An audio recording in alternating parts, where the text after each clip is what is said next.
Wannan shine bayani na biyu a kan rawar kasuwa zamu yi, ko ne daga cikin misalan da muka kawo na baya za mu ba da ɗan takaitaccen bayani akan shi. Rawar kasuwa tana rawa zuwa sama, kasuwa tana rawa zuwa ƙasa. Na farko bari mu fara da shi rawar barasa na kasuwa. Kamar yadda kuke gani a screen ɗinku, bari mu zana. Na ce muku in tana rawar barasa za ka ga ta yi ƙasa, ta yi sama, ta yi ƙasa, ta yi sama, ta yi ƙasa, ta yi sama.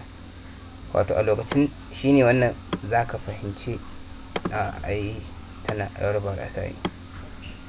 So idan ta yi, takan fasa bangon sannan ta fita, ta dawo, ta koma tafiya ƙasa ko sama. Daga dama kuma ta sake yi rawar barasa, sannan ta miƙe, ta koma, ta cigaba da tafiya zuwa sama ko ƙasa. Za ka gani.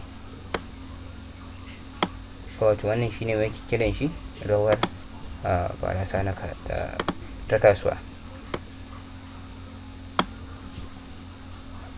Amma za ka sa wannan shine takaitaccen bayani akan rawar barasa ta kasuwa. Yanzu bari mu yi tana zuwa sama ko tana zuwa ƙasa. A kowane lokaci kasuwa takan fara tafiya ƙasa sannan ta juya ta koma tafiya sama, in kuma tana tafiya sama sannan ta juya ta koma tana tafiya ƙasa. So yanzu mu ba da misali akan tana tafiya zuwa ƙasa, ta ɗauki wasu ɗan lokuta ba, sannan sai ta yi sai ta koma tafiya sama. Me ya faru? Ku lura ta nan muka sami ko kuma za ku ga in tana tafiya zuwa sama sannan mu sami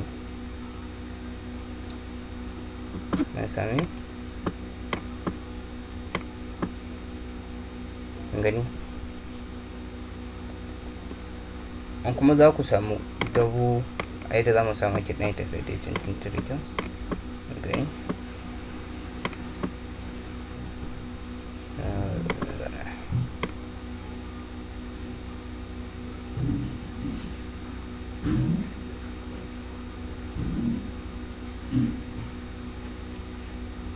Ya faru mun samu nan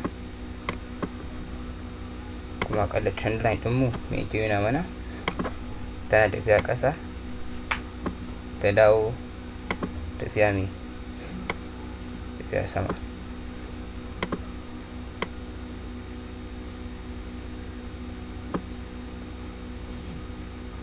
Ko kuma shi kuma misali na biyu za ku ga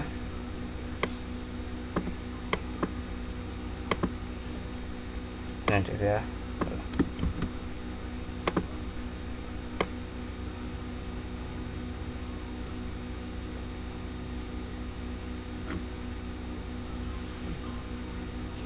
gani. Yanzu nan me ya faru? Ya breaking. Ba mu sa trend line ɗin mu.